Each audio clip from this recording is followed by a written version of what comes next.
Welcome to the deep dive. Today, we're really digging into something fascinating.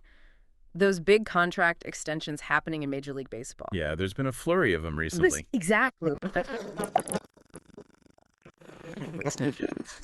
And, for our listeners, we want to give you the big picture, the key takeaways, fast without getting bogged down. Right, get straight to the insights. And what's really driving this, or at least shaping it, are those massive free agent deals we saw. I mean, Soto with the Mets, Ohtani with the Dodgers.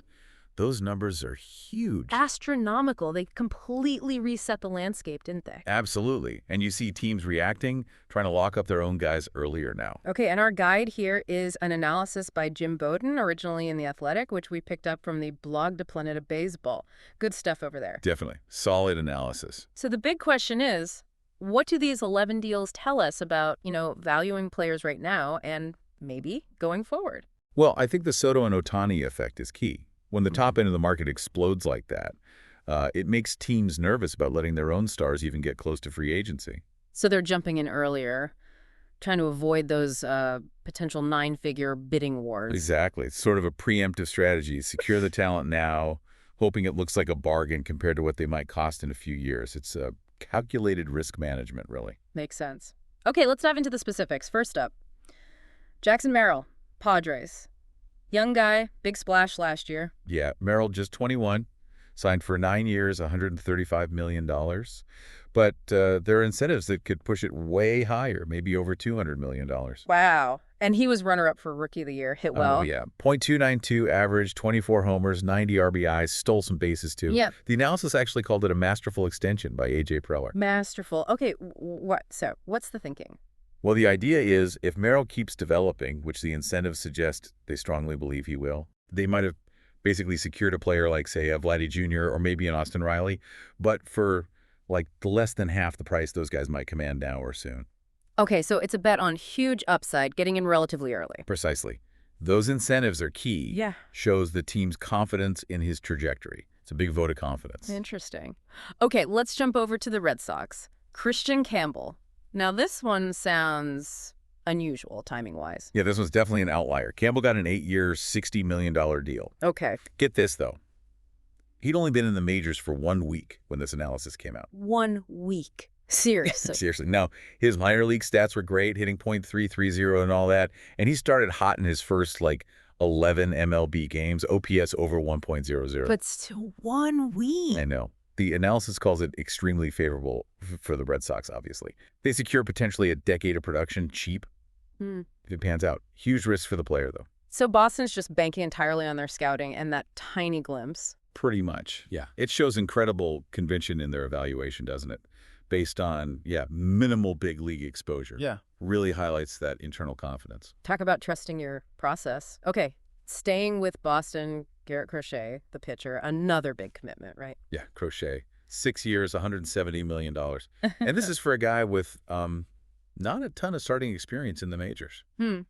But they paid him like an established ace, almost. The analysis compared him to Fried or Burns. Exactly. Those guys got over $200 million. So, yeah, Boston is paying for the projection, the potential ace. The analysis says it's ambitious but logical if they truly believe he's going to be that dominant starter soon. So it's all about the perceived ceiling, even without the long track record as a starter. That's it. Shows how much teams value that top-tier pitching potential. They're willing to pay premium dollars for it, even if it's projection heavy. Gotcha. Okay, let's head over to Oakland.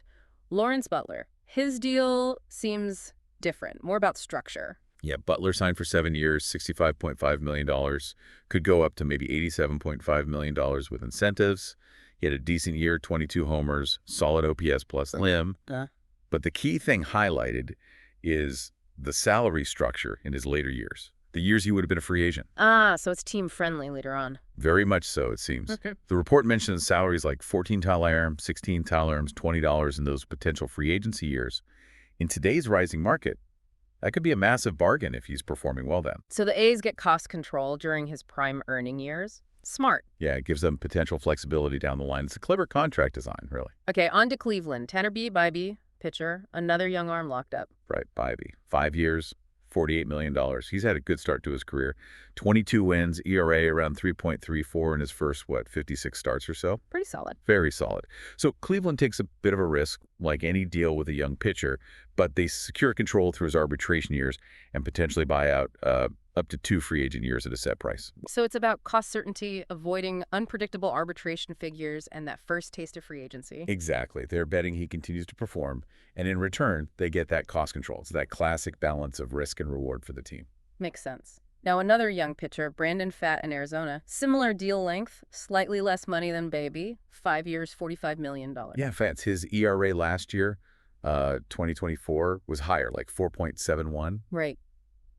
So the thinking here, according to the analysis, seems more focused on securing rotation depth.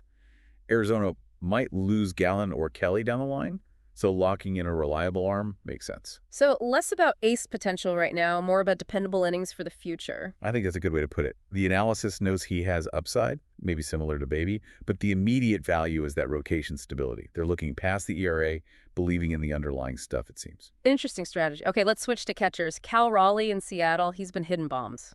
Oh yeah, big dumper.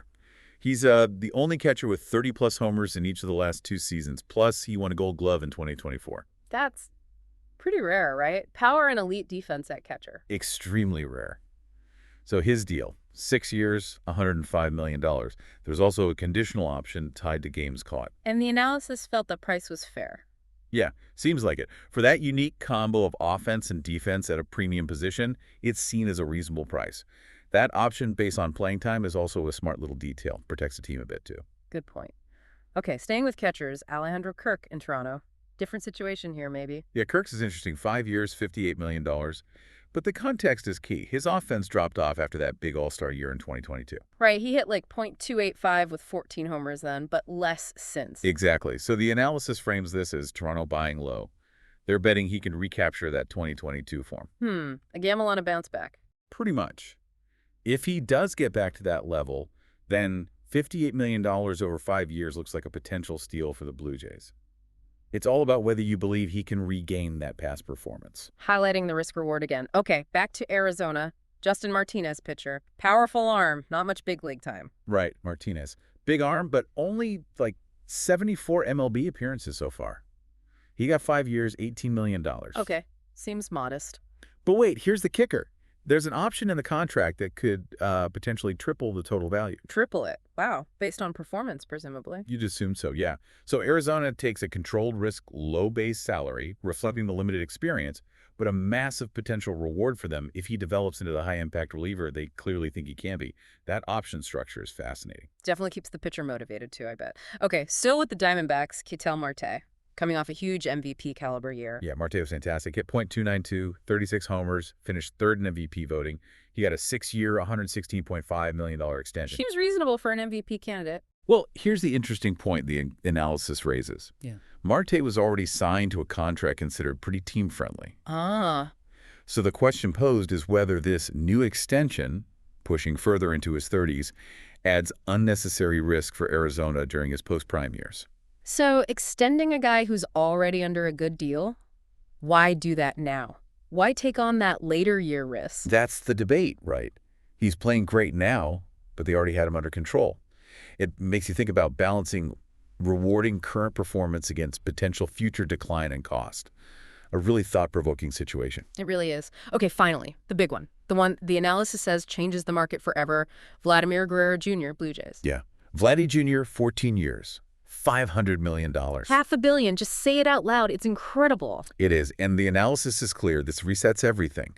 Comparable players, young stars hitting free agency, were maybe in the $300 to $350 million range before this. Now, the expectation is that players with his kind of profile, young, all-star, MVP potential, they're going to be asking for $500 million or more. It's the new benchmark.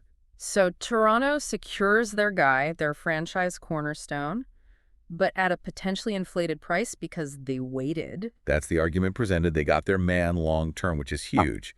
But the analysis suggests they paid a very high price, possibly because they didn't extend him earlier when the cost might have been, well, significantly less. So the takeaway is this deal just echoes through the whole league for years to come. Absolutely. It impacts every future negotiation for young superstars. It's a landmark contract, no question. Okay, so looking back at all 11 of these deals, Yeah. what are the main themes? What are we really seeing here? Well, a few things jump out, I think. First, that clear trend. Teams locking up young talent early, trying to beat free agency costs. Right, the preemptive strike. Yeah.